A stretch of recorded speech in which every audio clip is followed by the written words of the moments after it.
시작은 자유였지만 끝은 강박이 백슬래시 내가 지금 이 커피 한 잔을 사 마시면 은퇴는 3일 늦어질 것이다. 백슬래시 파이어 실천자의 고백이다.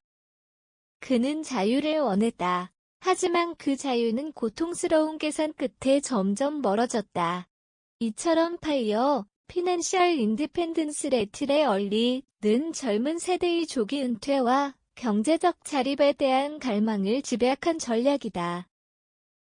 하지만 최근 들어 그 반대급부 즉 극단적 절약이 불러온 심리적 고통과 삶의 질 하락이 주요 이슈로 떠오르고 있다. 파이어는 마치 현대 자본주의의 해독제처럼 보이지만 현실은 오히려 또 다른 굴레가 되기도 한다. 월급의 70% 이상을 저축하고 매 순간의 소비를 죄식으로 받아들이며 살아가는 삶. 이러한 삶은 진정한 자유일까? 아니면 또 다른 노예의 상태일까? 사회는 파이어를 성취의 상징처럼 축혀 세우지만 그 이면에서 수많은 이들이 고립감 불안 정체성이 혼란을 겪고 있다. 이 칼럼은 단지 전략의 효율이 아닌 인간의 관점에서 파이어를 재조명한다.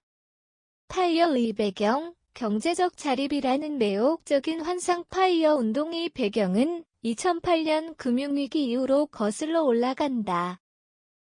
경제적 충격은 많은 이들에게 고용의 불안정을 체감하게 했고 이에 따라 자립을 목표로 하는 운동이 확산되었다.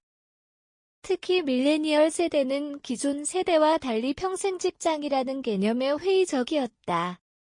일을 안 하고 살 수 있다면 그것도 빨리 라는 생각은 일종의 혁명처럼 다가왔다. 파이어는 크게 두 가지 방식으로 나뉜다. 하나는 해안 파이어로 극단적 절약을 통해 최소한의 비용으로 삶을 유지하는 방식이고 다른 하나는 펫 파이어로 높은 소득과 투자 수익을 바탕으로 넉넉한 조기 은퇴를 추구하는 방식이다. 하지만 대부분의 대중은 현실적으로 해안 파이어에 더 가까운 전략을 택할 수밖에 없다. 이로 인해 극단적 절약 소비에 대한 병적인 회피 사회적 관계의 단절이라는 부작용이 발생한다. 한 심리학자는 이를 은퇴를 위한 자기 고문이라고까지 표현했다. 체크프트 이미지 수치로는 성공했지만 마음은 무너졌다. 몇몇 파이어 실천자들은 일정한 목표를 달성한 뒤에도 행복하지 않다고 토로한다. 자산은 늘었지만 관계는 줄었고 소비는 멈췄으며 자아는 흔들렸다. 2024년 하버드 비즈니스 리뷰에 실린 한 연구에 따르면 파이어를 5년 이상 실천한 사람 중 34%가 백슬래시의 미를 백슬래시 고답했으며 47%는 백슬래시 관계가 백슬래시고 응답했다. 이는 단지 금전의 문제가 아니다. 사람은 소비를 통해 자아를 표현하고 타인과 교류하며 새로운 가능성을 탐색한다.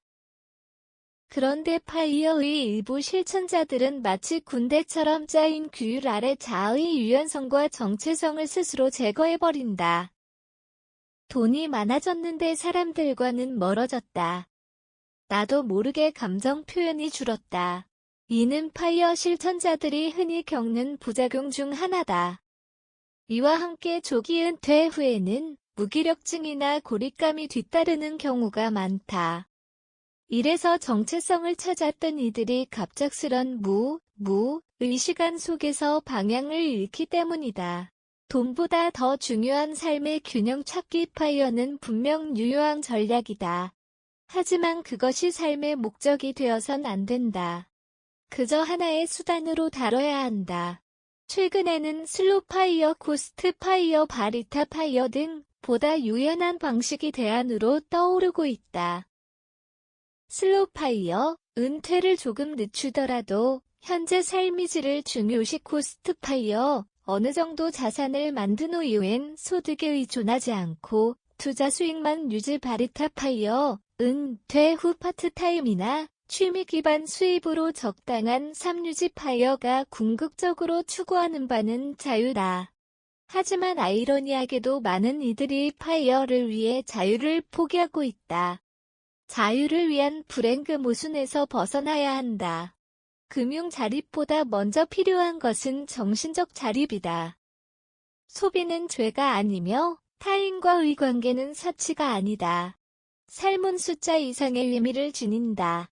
결론, 파이어 진짜 자유를 꿈꾸려면 파이어는 한 세대가 만든 용감한 전략이다.